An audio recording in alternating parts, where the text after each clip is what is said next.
aí primeiro? Romanos capítulo 12, versículo 1 e 2.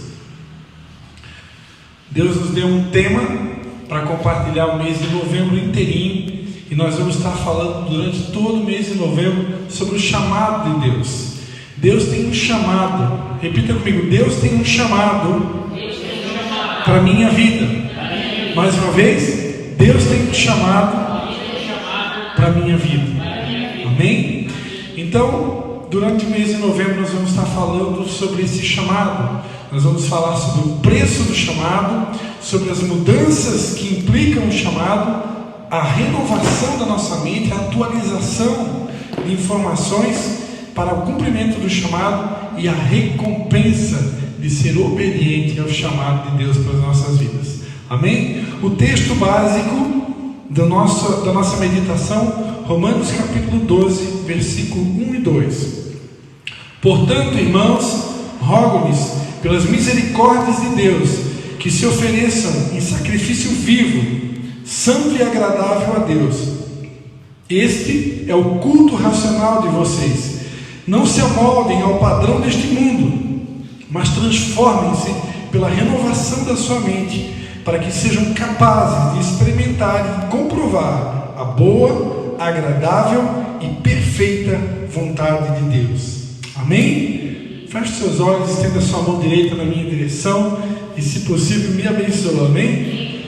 Pai, em nome de Jesus, Senhor, nós te damos graças, Senhor, pela tua palavra e pela oportunidade que o Senhor nos dá, ó Deus, de compartilhar e repartir a tua palavra, Senhor. Louvado seja o teu nome, que mais uma vez teu Espírito Santo tome as nossas vidas com muita graça e nos use para compartilhar tudo que o Senhor tem no teu coração para a tua igreja na noite de hoje, para o teu povo, em nome de Jesus. Amém. Eu queria que você repetisse comigo uma frase que Deus me deu. Semana passada a gente repetiu ela aqui, e a gente vai estar repetindo essa frase durante esses 4 domingos, para que fique registrado, amém? Então repita comigo: o chamado de Deus para a minha vida exige um preço, implica em mudanças e nos leva a uma atualização contínua com o intuito de fazer com que eu experimente o melhor de Deus para a minha vida. Você pode aplaudir o Senhor Jesus? Aleluia. Então nós estamos falando sobre o chamado. Como nós falamos domingo passado, não existe nenhuma pessoa no planeta Terra que não tenha sido criada por Deus com um propósito. Deus tem um propósito de vida, tem um chamado para cada um de nós. E esse chamado é único e específico. Deus nunca vai dar nada igual. Deus nunca se repete. Deus sempre tem algo novo. Deus é um Deus criativo. E Ele sempre vai ter algo totalmente inédito que só você pode cumprir. Como nós falamos aqui semana passada, Deus não vai obrigar ninguém. Deus é um Deus que nos deu o livre-arbítrio. Deus não vai forçar nenhum de nós a cumprir o nosso chamado, a cumprir o nosso propósito de vida. Se nós optarmos por rejeitar o propósito, o chamado de Deus, o chamamento, ou como alguns dizem, a chamada de Deus para a minha vida, Ele simplesmente vai eleger uma outra pessoa para nos substituir. A obra dele não vai parar, os propósitos dele, como diz em Jó capítulo 42, os planos de Deus não podem ser impedidos. Nada poderá frustrar os planos que Deus tem para o seu povo, para a sua humanidade. Mas, certamente, ao dizer não para Deus, isso vai implicar em consequências. E certamente nós não estaremos experimentando o que a Bíblia diz como sendo a boa, perfeita e agradável vontade de Deus. Essa boa, perfeita e agradável vontade de Deus, que está ligado à recompensa pela nossa obediência ao chamado, tema do nosso último domingo de novembro, ela está totalmente ligada, sujeita ao nosso sim para o chamado. Do contrário, o que vamos experimentar certamente não será a boa e perfeita e agradável vontade. Eu creio num Deus que é bom, que é misericordioso, porém é um Deus de princípios e que pede com muito amor e delicadeza que nós possamos obedecê-los. Amém? Então, no dia de hoje, nós vamos estar falando apenas sobre o item, o preço do chamado. Repita comigo, o preço do chamado. Amém? Hoje nós vamos falar sobre o preço, porque o chamado, o propósito de Deus para a minha vida e para a sua vida vai implicar no preço. Existe um preço a ser pago. Nós costumamos sempre dizer, a salvação pelos nossos pecados, você não precisa pagar nenhum tipo de preço pela salvação dos seus pecados. Amém? A salvação dos seus pecados tinha um preço. Qual era o preço? O sangue do Cordeiro de Deus que tira o pecado do mundo. O sangue de Jesus. Esse preço já foi pago? Então dê um aplauso ao Senhor Jesus, porque você já está salvo. Você não precisa fazer mais nada pela tua salvação. Amém?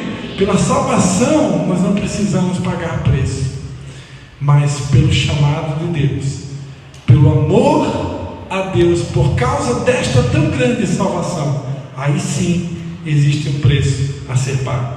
Jesus Cristo pagou o preço. A Bíblia diz nesse texto, o texto básico, o texto rema, nosso, Romanos 12:1, rogo-vos, pois, irmãos, que apresenteis os vossos corpos como um sacrifício vivo. Então, qual é o preço? O preço do chamado é o meu corpo, é o meu coração, é a minha vida como um sacrifício vivo diante de Deus. Amém? A Bíblia diz em Isaías 53:7 que Jesus Cristo, Isaías 53:7, que Jesus Cristo ele foi oprimido e humilhado, mas não abriu a sua boca. Como um cordeiro ele foi levado ao matadouro, e como uma ovelha muda perante os seus tosqueadores, ele não abriu a sua boca. Jesus, ao exemplo de um cordeiro, ele se rendeu totalmente. Um cordeiro, ele é um animal dócil, um animal meigo, um animal que não tem, ele não é como um leão, ele não é como um touro, um boi bravo, né? Ele é um animal dócil, sem defesa. E Jesus, como um cordeiro, ele se rendeu, ele se entregou por amor a mim e você. Se hoje eu e você estamos sendo desafiados a cumprir o chamado de Deus, é porque em primeiro lugar Jesus Cristo cumpriu o seu chamado. Jesus foi exemplo para nós em obediência, em cumprimento do seu chamado, e por isso hoje ele mesmo pode usar pessoas como eu e você para instigar outras pessoas a cumprir também o seu chamado. O apóstolo Paulo, escrevendo na igreja de Gálatas, no capítulo 2, versículo 19, parte B, ele diz: eu estou crucificado com Cristo, logo já não sou eu quem vive, mas Cristo vive em mim. E esse viver que agora eu tenho na carne, eu vivo pela fé no Filho de Deus que me amou e a si mesmo se entregou por mim. O apóstolo Paulo, assim como Jesus, era uma pessoa totalmente comprometida com o seu chamado. E porque ele, São Paulo, era totalmente comprometido com o chamado de Deus para a vida dele, ele foi capaz de dizer: eu já estou crucificado com Cristo. Agora não sou mais eu quem vive, mas Cristo vive em mim. E o viver que eu agora eu vivo pela fé no Filho de Deus, que me amou e a si mesmo se entregou por mim. São Paulo era uma pessoa totalmente rendida, ele estava totalmente crucificado, ele estava totalmente morto para as suas vontades, para os seus desejos, a fim de que a vontade de Deus se cumprisse na vida dele e através da vida dele. Jesus Cristo, no Evangelho de Marcos, capítulo 8, versículo 35, Evangelho de Marcos, capítulo 8, versículo 35, palavras do nosso Senhor Jesus Cristo, ele disse: quem quiser, pois, salvar a sua vida, perdê-la-á, e quem perder a sua vida por minha causa e do meu Evangelho, este salvá-la. Que aproveita o homem ganhar o mundo inteiro e perder a sua alma? Que daria um homem em troca da sua alma? Porque qualquer que nessa geração adúltera e pecadora se envergonhar de mim e das minhas palavras, também o Filho do Homem se envergonhará dele quando vier na glória de seu Pai com seus santos anjos. Quem quiser salvar a sua vida, perderá. E quem perder a sua vida, ou seja, quem pagar o preço do chamado, e o preço do chamado está totalmente ligado à sua vida. Quem perder a sua vida por amor de mim, esse achará. Porque o que adianta ganhar o mundo inteiro e perder a sua alma? Para ilustrar o preço do nosso chamado, eu quero ler com vocês 2 textos. Nós vamos ler um texto onde fala conta a história de um jovem rico. E vamos ler um outro texto que fala da pesca milagrosa do nosso Senhor Jesus. O primeiro está em Marcos 10, versículo 17 até o 30. Evangelho de Marcos, capítulo de número 10, versículo 17 até o 30.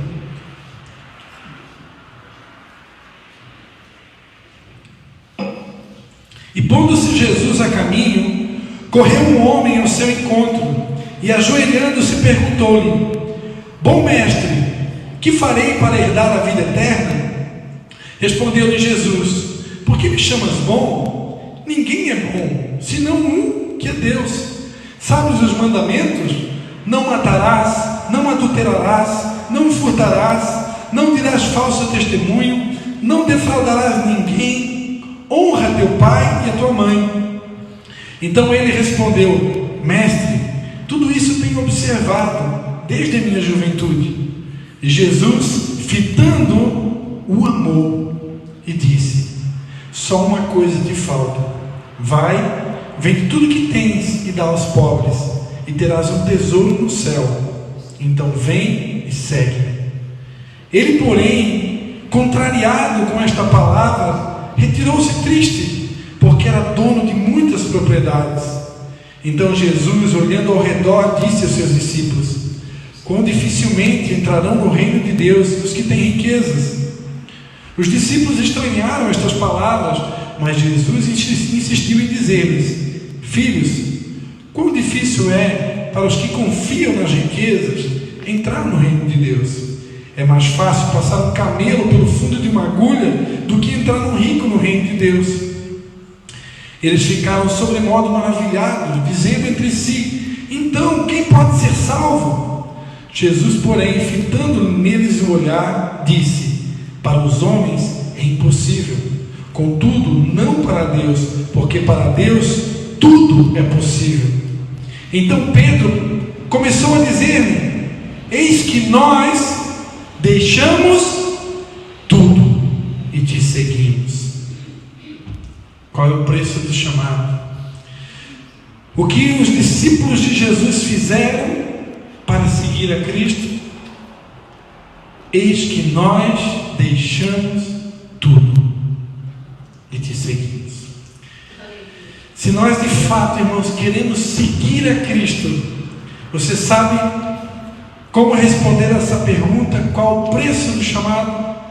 A resposta é tudo. Toda a sua vida, todo o seu suor, todas as suas lágrimas, todo o seu tempo, toda a sua vontade, toda a sua dedicação, o ar que você respira, tudo. Mas pastor, é um preço muito alto. Por que eu preciso pagar um preço tão alto? Por que precisa ser tudo? Simplesmente porque Jesus deu tudo. Jesus deu tudo. E se você de fato e eu desejarmos cumprir o nosso chamado com excelência, nós teremos que estar dispostos a dar o nosso tudo. Jesus disse: em verdade vos digo, que ninguém há que tenha deixado casa, ou irmãos, ou irmãs, ou mãe, ou pai, ou filhos, ou campos, por amor de mim e por amor do Evangelho, que não receba já no presente o cêntuplo de casas, irmãos, irmãs, mães, filhos e campos, com perseguições, e no mundo por vir a vida eterna. Se estamos dispostos a cumprir o propósito de Deus para nossas vidas, precisamos estar dispostos a abrir mão de tudo.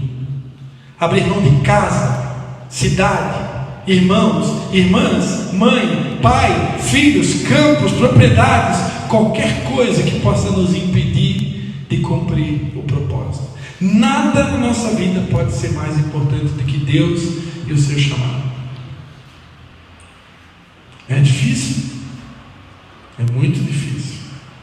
Por isso Jesus disse: quem quiser, só quem quiser, vir após mim, negue-se a si mesmo, tome a sua cruz e siga.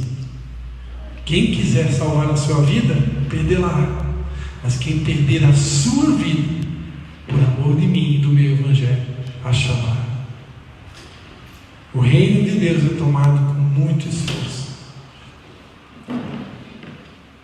Ainda no Evangelho de Lucas, capítulo 5, versículo de 1 a 11. Evangelho de Lucas, capítulo 5, de 1 a 11.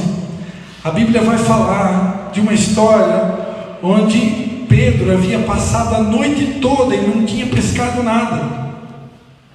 Então a Bíblia diz no versículo 4 de Lucas, capítulo 5, Jesus ordena que Pedro vá até o fundo e lance as redes para pescar.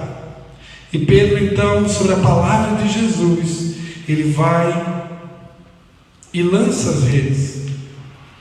E a partir do versículo 7, a Bíblia diz que então fizeram sinais aos companheiros do outro barco para que fossem ajudá-los, e foram e encheram ambos os barcos a ponto de quase irem a pique.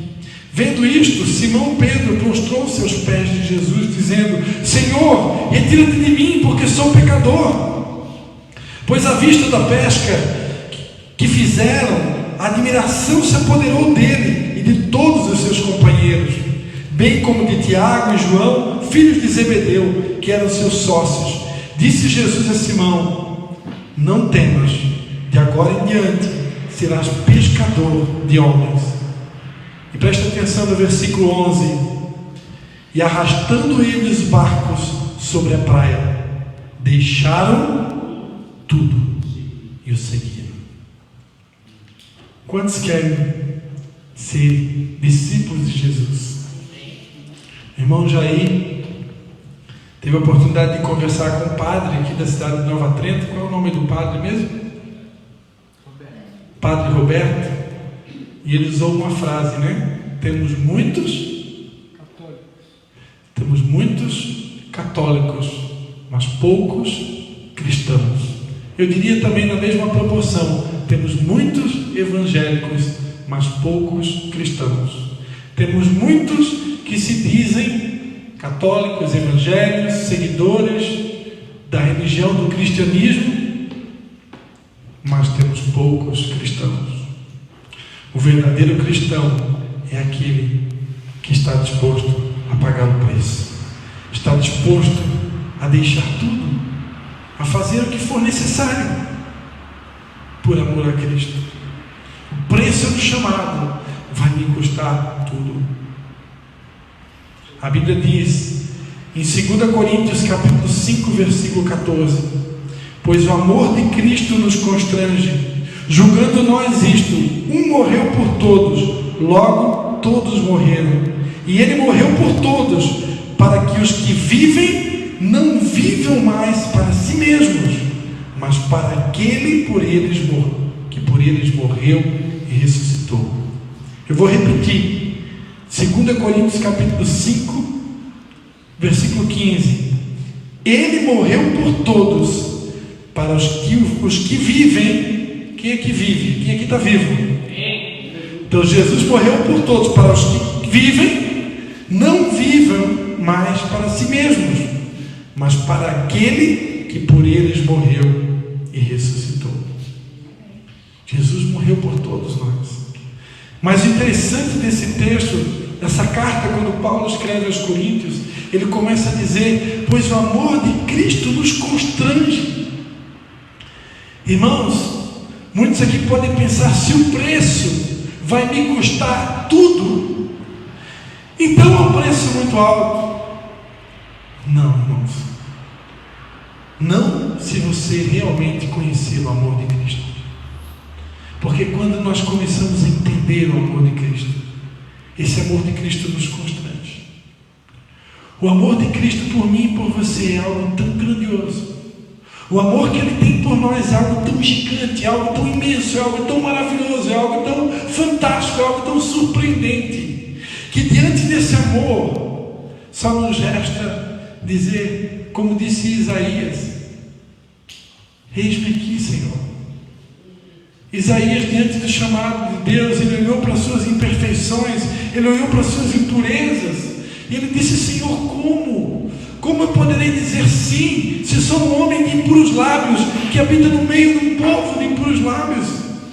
Senhor, eu sou pecador, eu sou falho, eu sou impuro, eu sou imperfeito.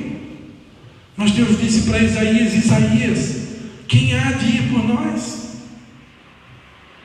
Paulo disse: todos pecaram e destituídos foram da glória de Deus. Que somos pecadores e falhos, isso não é novidade para Deus, Ele sabe que somos. Mas Ele disse: quem há de ir por nós? A quem enviarei?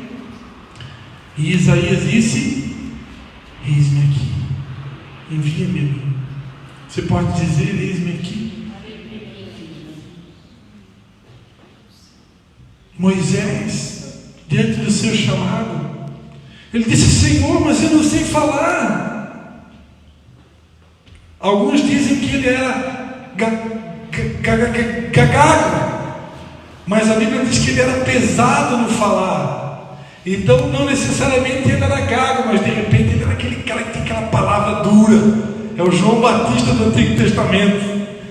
Cara pesado de palavras, aquela pessoa que, estilo Pastor Cristo. Pastor Cristo também é meio durão na palavra, né? Pastor José Gonçalves. Temos algumas pessoas que são duras na palavra. Então Moisés era pesado na palavra.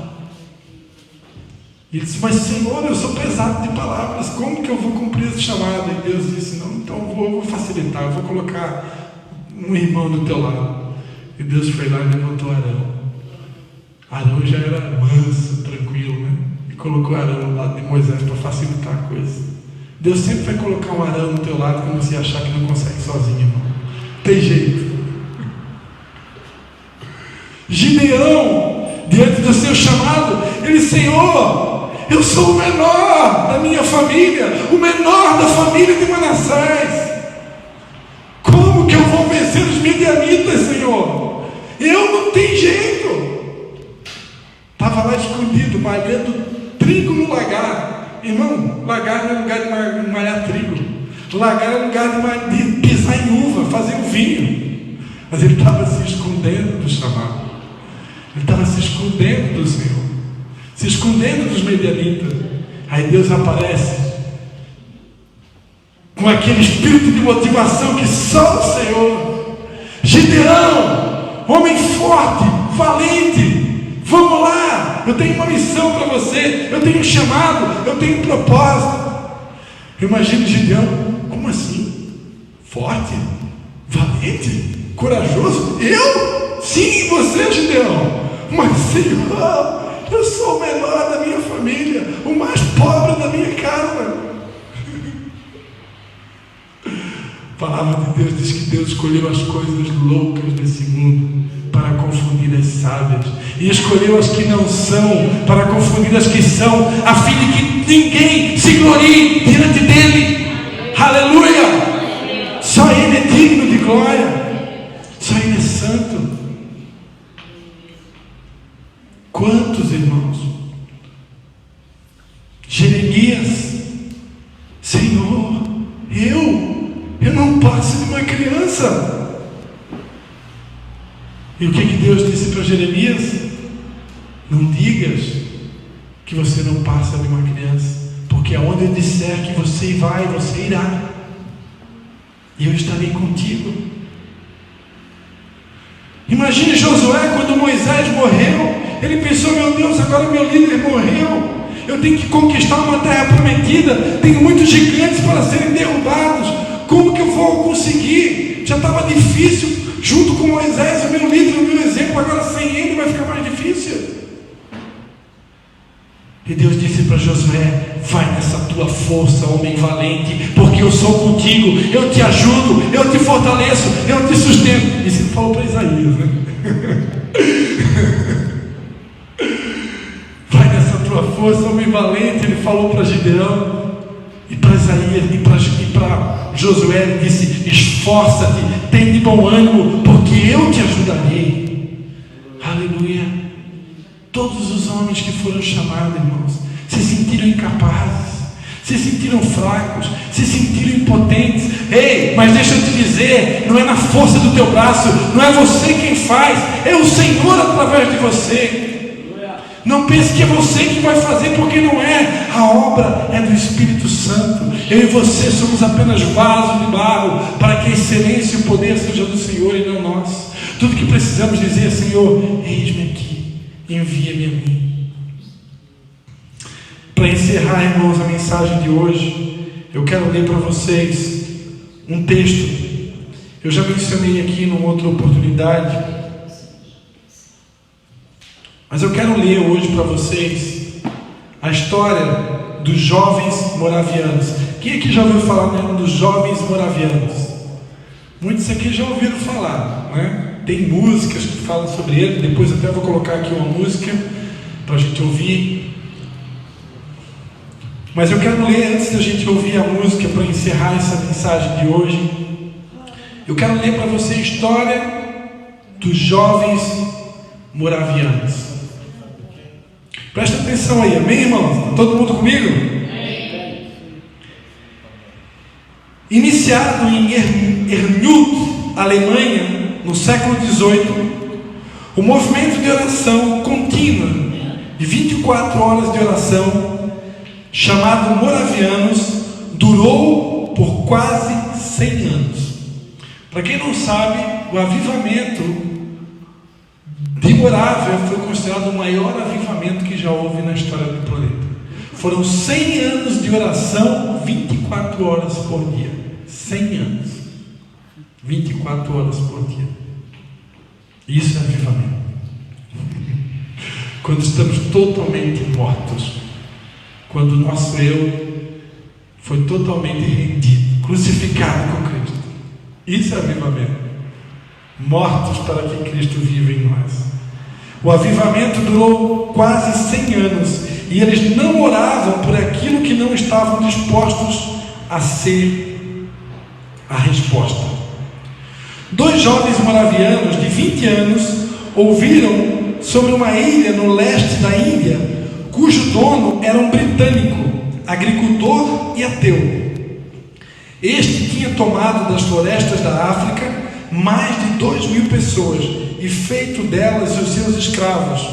Essas pessoas iriam viver e morrer sem nunca ouvirem falar de Cristo. Então esses jovens fizeram contato com o dono da ilha e perguntaram se poderiam ir até lá na ilha como missionários. E a resposta do dono foi imediata: nenhum pregador e nenhum clérigo chegaria a essa ilha para falar sobre essa coisa sem sentido. Então eles voltaram a orar e fizeram uma nova proposta: e se fôssemos a sua ilha como seus escravos para sempre?